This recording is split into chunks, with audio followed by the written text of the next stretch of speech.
आणि आता वळूयात आणखीन एका मोठ्या बातमीकडे। बातमी आहे पिंपरी चिंचवडमधून। रुग्णांकडून खंडणी उकळल्याप्रकरणी पिंपरीतल्या 4 डॉक्टरांना अटक करण्यात आली।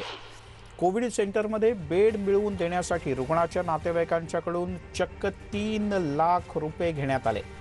तर दुसरीकडे पिंपरीतल्याच नेहरू नगर जम्बो कोविड सेंटरमधून सुद्धा चोरीचे काही धक्कादायक प्रकार उघडकीस आलेले आहेत।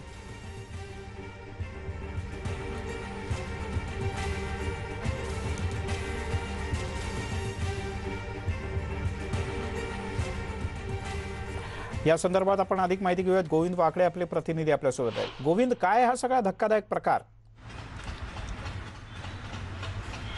मिलिंद सर, अत्यंत धक्कादायक आहे। खरं तर जे कोणी हे कृत्य करते ते मृताच्या टाळूवरचं लोणी खात आहेत का, असा सवाल आता विचारला जातो। पिंपरी चिंचवड महानगरपालिका प्रशासनातर्फे auto cluster jumbo Covid centre, त्याचबरोबर Nehru Nagar jumbo Covid centre सुरू आहेत आणि इथे नागरिकांना मोफत त्यांच्यावर उपचार केले जातात। त्यासाठी महापालिका प्रशासन या जम्बो कोविड चालवणाऱ्या ठेकेदारांना दर महिन्याला कोट्यावधी रुपये देतात। असं असताना देखील या कोविड सेंटरमध्ये रुग्णांची हेळसांड होत असल्याच्या तक्रारी स्वतः सत्ताधारी पक्षातील नगरसेवकांनी भर सभेत केल्या आणि सगळा जो ढिसाळ कारभार आहे तो चव्हाट्यावर आणलेला आहे। हे जे डॉक्टर आता अटक केलेली आहेत पिंपरी चिंचवड पोलिसांनी, त्यामधले 3 डॉक्टर आधी अटक केले गेले होते 8 दिवसापूर्वी आणि परवा पुन्हा एकदा एका महिला डॉक्टरला अटक केली गेली आणि या चौघांकडनंही यांनी जे खंडणी स्वरूपात म्हणजे बेड उपलब्ध करून देण्यासाठी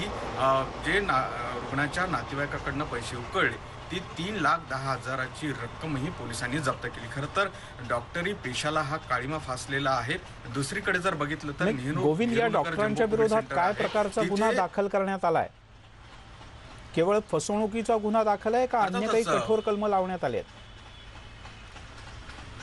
अत्यंत कठोर कलम लावण्यात आलेली आहे। खंडणीचा गुन्हा दाखल करण्यात आलेला आहे आणि रुग्णांना धमकावून बेड मिळवण्यासाठी पैसे उकळल्याचाही गुन्हा दाखल करण्यात आला आहे। दुसरीकडे जर बघितलं तर जम्बो कोविड सेंटर जे आहे नेहरू नगरचं, तिथून रुग्णाच्या नातेवाईकाचे मोबाईल असतील, वस्तू असतील, रुग्णाचे जे वस्तू असतील, दागिने असतील, जे मयत रुग्ण झाले त्यांच्या शरीरावरील दागिने असतील, हे चोरी गेल्याचे गुन्हेही दाखल झालेले आहेत। आपल्याला माहिती आहे की जम्बो कोविड सेंटरमध्ये सामान्य व्यक्तीला आतमध्ये प्रवेश दिला जात नाही। असं असताना मग तिथेच कोणी हे चोरी करतेय का? एकीकडे रुग्ण दगावला त्याचं दुःख, दुसरीकडे त्याच्या ज्या शेवटच्या आठवणी होत्या, दागिने असतील किंवा वस्तू असतील, त्याही जर अशा पद्धतीने जात असतील तर या सेंटरमध्ये रुग्णांची लूट केली जाते का, असा संतप्त सवाल हे सगळे गोविंद, तू राहाच आपल्यासोबत।